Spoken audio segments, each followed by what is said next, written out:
Hello po, magandang umaga po sa ating lahat. Nais ko lang po sana i-share or sagutin yung mga katanungan ng mga kaibigan ko na nandyan sa Pilipinas kung ano po ba yung mga proseso bago po ako nakarating dito po sa hotel quarantine area ko po dito sa Hong Kong. Bali po nung April 21, dumating po ako dito. Upon check-in po dito sa airport Hong Kong, kailangan po naka-ready na po yung health declaration form or yung QR code na tinatawag nila. Kasi po, i-scan nila po yon bago ka makarating sa immigration. Then, pagkatapos na i-scan yan, diretso na sa immigration, maglalakad po tayo.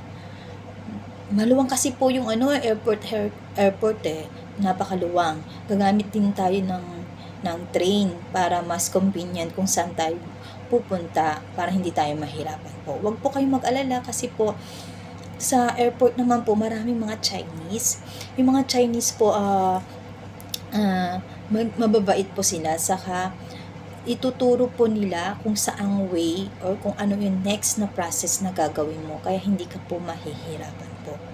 So, nung pumunta po ako ng immigration, after na-scan po yung health declaration ko o yung QR code ko, punta ko ng immigration, ipinakita ko lang po yung passport ko po, then, yung yellow card,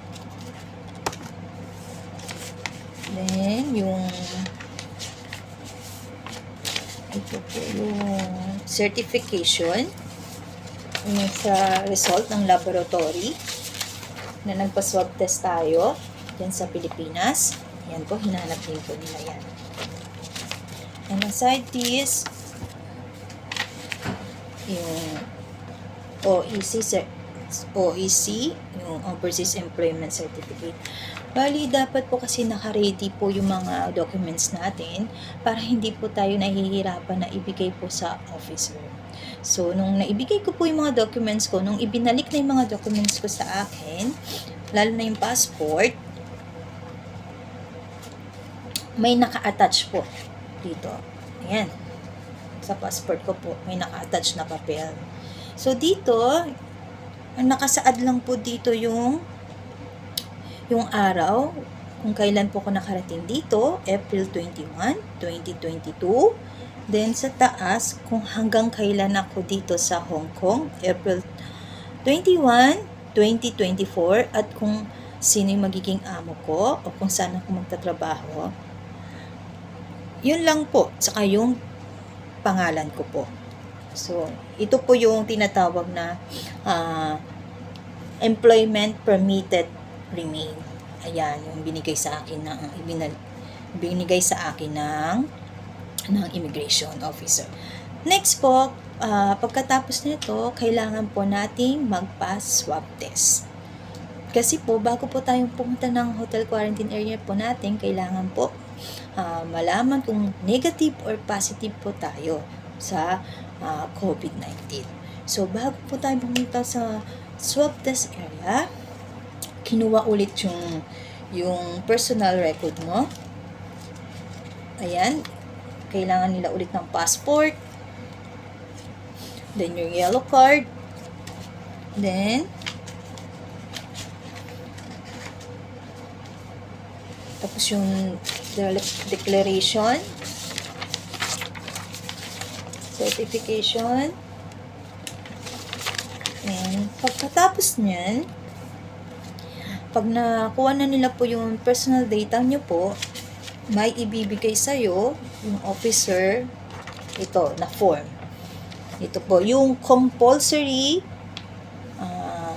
hindi po yan. Ito. Tama, ito pala. Ito yung, pagkatapos mong naibigay ito sa swab test officer, bibigyan kanila ng ganito yung personal data mo kung saan nakasaad dito yung mga vaccine na na-inject sa'yo. Like yung first dose, yung Sinovac, sa akin, second dose, nakalagay dito. At kung nakapag-booster ka na din, then yung pangalan mo nakalagay. Yan, ibibigay din sa'yo. Then, pag naibigay na yan sa'yo, proceed ka na po sa swab test area. from subtest area, wag po kayong matakot kasi po napabilis lang po, walang kahirap-hirap at hindi din po masakit sa ilong. Hindi po nila sinasagad. Kahit sa bunganga po, mabilis lang din. Yun ang pagkakaiba sa Philippines dito po sa Hong Kong. Then after that, kapag tapos na magpa-swab test po, pupunta po tayo sa waiting area. Pero bago tayo pumunta ng waiting area, napakaswerte po nating mga pasahero kasi po meron pong libreng pagkain. Dadaan muna tayo sa medium convenient store, parang ganun, para sa libreng pagkain kasi naiintindihan tayo ng mga Chinese, ng mga government na maaari tayong magutom habang naghihintay po tayo ng result ng swab test natin. So, after 30 to 1 hour, na-receive ko yung swab test result ko na kapag maaari ka pang umihi, mag-take a nap. Then, nung natapos na nga ang 30 to 1 hour, ang binigay na po sa akin is yung result. Ito.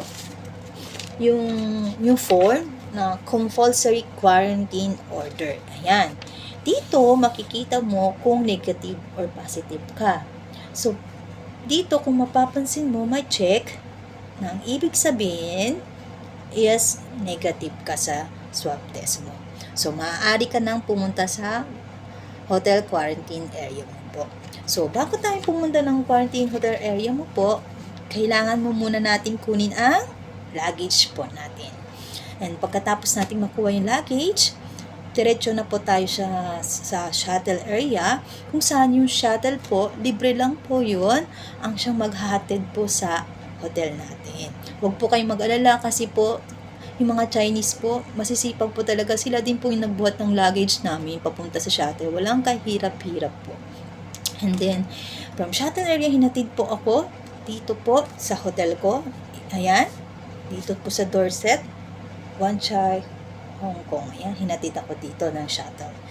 And then, pagkahatid po nila sa akin, may nag-assist po ulit papunta sa front desk. Sa front desk, ang hingin lang ulit po yung passport, kung wala kang Hong Kong ID, and then yung ano nyo po, yung compulsory quarantine order. Ayan, kailangan nila po yan. Tapos yung ano nyo po, yung booking. Ito po. Ayan, ito din po. Yan, yung booking, yung ginawa ng agency natin dyan sa Philippines. And, ayan. Pagkatapos mo nang naibigay yung requirements mo, may ibibigay sila sa'yo. Ayan, ito.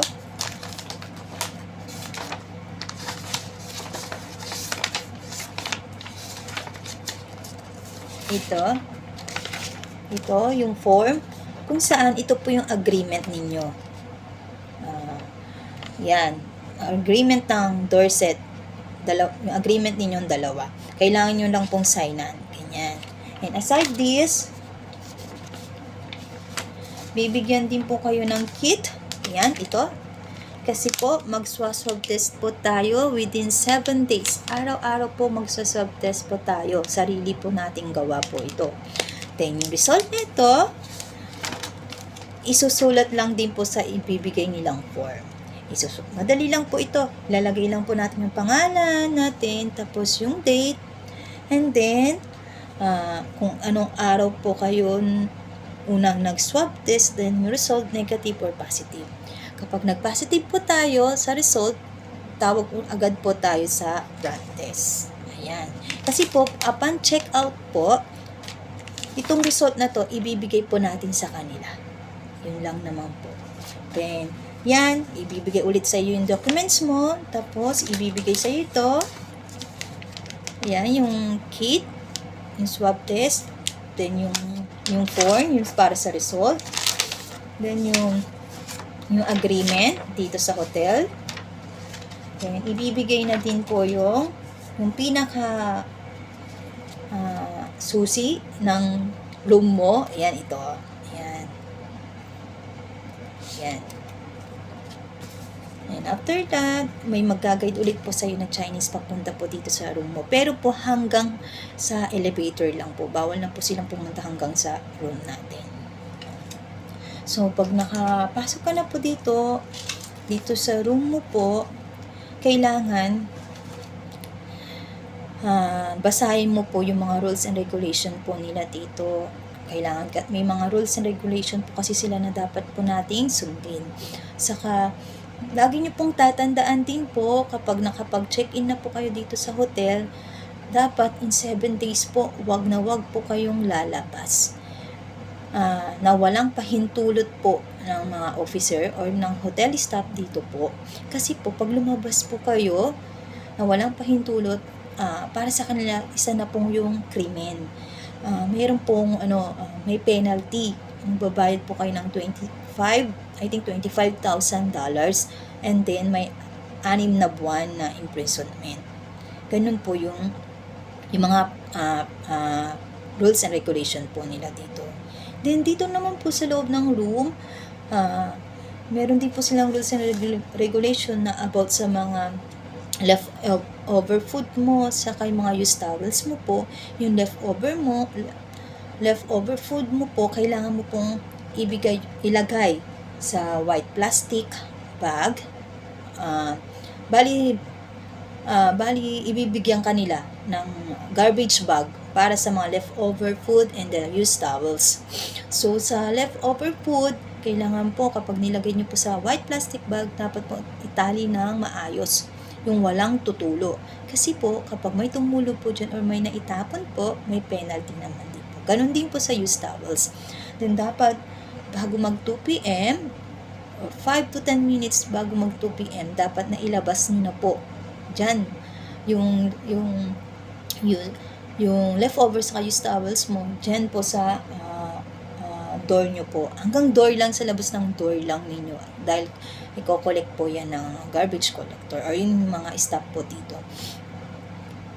Yun lang naman po. Dapat, syempre, wala po tayong masira po dito sa loob ng kwarto kasi pinagbabawal din po yun. And wag din po kayong matakot kapag may magkakatok kasi po minsan may kakatok para sa swab test ninyo po. Kasi po minsan hindi inaasahan. Tulad po sa akin, hindi ko alam na may swab test din pala. Na aside sa personal swab test, meron pa din pala din swab test dito sa hotel na sila ang gagawa. Then, may kakatok din ng umaga, may kakatok din ng tanghali, at may kakatok ng gabi. Yun po yung pre-food po natin. So, yun lang naman po. Yung mga karanasan ko po dito sa hotel, within 7 days, kailangan matapos po at walang lalabas po. Yun lang po. Maraming salamat po. Ingat po tayo palagi and God bless po. Bye-bye po.